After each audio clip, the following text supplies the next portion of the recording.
Welcome back to Hannity. This year marks the 100th anniversary of the White House Correspondents Association in Washington. And Saturday night, President Obama took to the podium in front of his Hollywood pals, athletes, Washington insiders, and members of the media. President Obama quickly took on the role of comedian-in-chief. Take a look. Of course, we rolled out healthcare.gov. That could have gone better.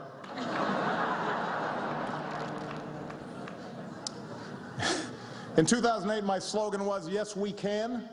In 2013, my slogan was, "Control, Alt, Delete." I am happy to be here, even though I am a little jet-lagged from my trip to Malaysia. The lengths we have to go to get CNN coverage these days. MSNBC is here. They're a little overwhelmed. They've never seen an audience this big before.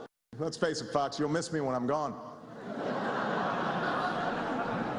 It will be harder to convince the American people that Hillary was born in Kenya. And I'm feeling sorry, believe it or not, for the Speaker of the House as well. These days, the House Republicans actually give John Boehner a harder time than they give me, which means orange really is the new black. Washington seems more dysfunctional than ever. Gridlock has gotten so bad in this town, you have to wonder, what do we do to piss off Chris Christie so bad? Well, here with reaction, our author Gavin McInnes, the co-host of Outnumbered here on Fox News Channel, Jedediah Bila, and Tennessee Congresswoman Marsha Blackburn. I'm going to start down at the end of the table, my man. Okay. President Obama has been funnier in the past. He's still a little funny, but, you know, this year, your thoughts? He's not being funny. He's got a team of joke writers. I don't know, what, 20? That's just joke karaoke at that point. You're not funny if 20 people write you jokes, 15 other people select them, and then you say the funniest ones. How is that funny? He's just reciting a speech, and it's even on a teleprompter.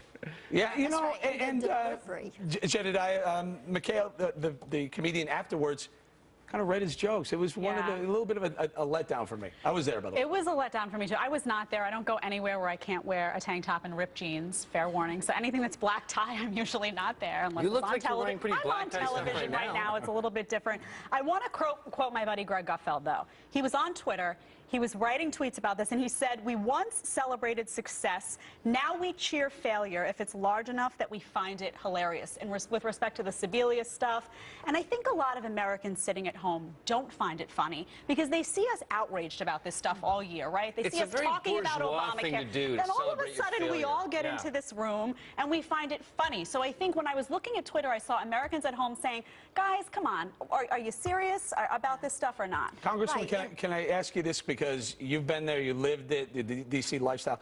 Originally, this association dinner was formed so that the press would get better access to the politicians. Now it seems the press has pretty darn good access to politicians. Well, that is it, and that is one of the reasons I wasn't there. I was home working.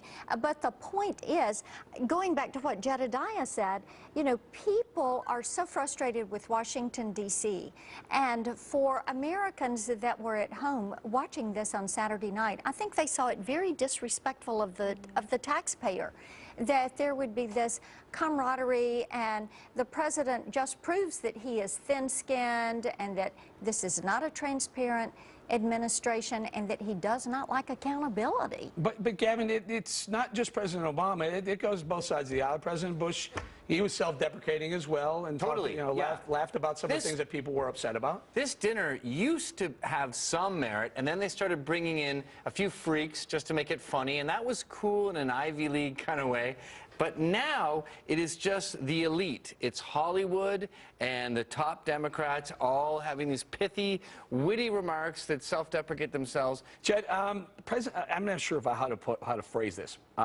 President Obama said pissed off a couple of times. Now, people are having a hard time with the man in the highest office in the country, maybe the most powerful man in the world, using that kind of language. Did you have a problem with it? Well, I didn't have a problem with that, but that's what I'm saying. These aren't a bunch of comedians sitting in a room. I love comedy. Some of my favorite people to go watch are totally inappropriate comedians, but these aren't comedians. These are people who take these issues very seriously all day long, be it reporters, be it media personalities, be it the President of the United States. So I think it is a little bit jarring for the public to see him being very serious about Obamacare one day and Sebelius making these very serious serious statements about it, and then all of a sudden popping up because it's a dinner and it's a social event, all of a sudden those same things become funny. I think the public, based on what I was seeing on Twitter and Facebook, has a hard time with those two parallels. Congresswoman, your thoughts on the president using some language that a lot of people didn't like? It is not presidential.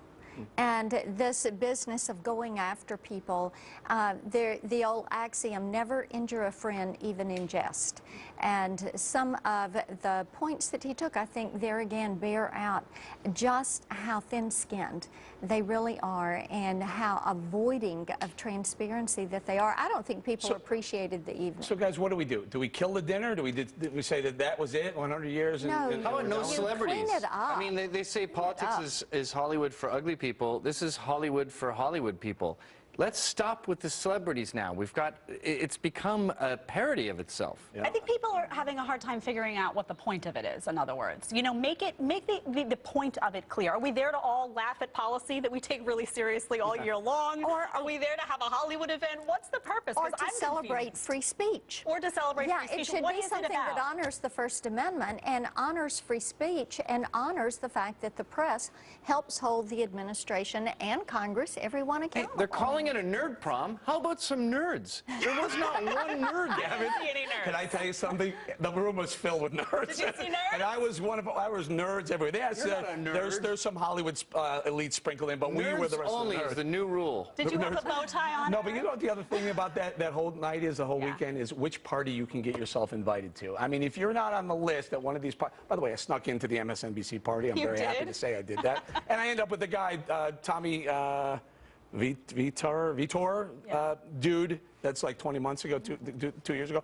I end up speaking to him. Congressman, this is part of the point. That guy would never come on a show with me. He would never, but I had a chance to actually find out what's going on in his mind, and there's not a lot going on. Right, and see, that, having the opportunity to have those visits, that is great. Talking about what is happening in the press and what is happening in Congress, that is great. But I would just say, let's get back to showing some respect and some decorum and a bit more graciousness in how we approach this. Congressman Blackburn, thank you very much. Jedediah and Gavin, nice to meet you, my friend. Thank you. All right, coming up, protests at a California school that bans students from wearing American flag apparel on Cinco de Mayo. One of the participants joins us next for a heated Hannity debate. And then, Fox News' own Dr. Mark Siegel recently caught up with former President George W. Bush at his annual bike ride for wounded veterans. We have the interview highlights, including what our 43rd president says about his brother Jeb running in 2016. Stick around.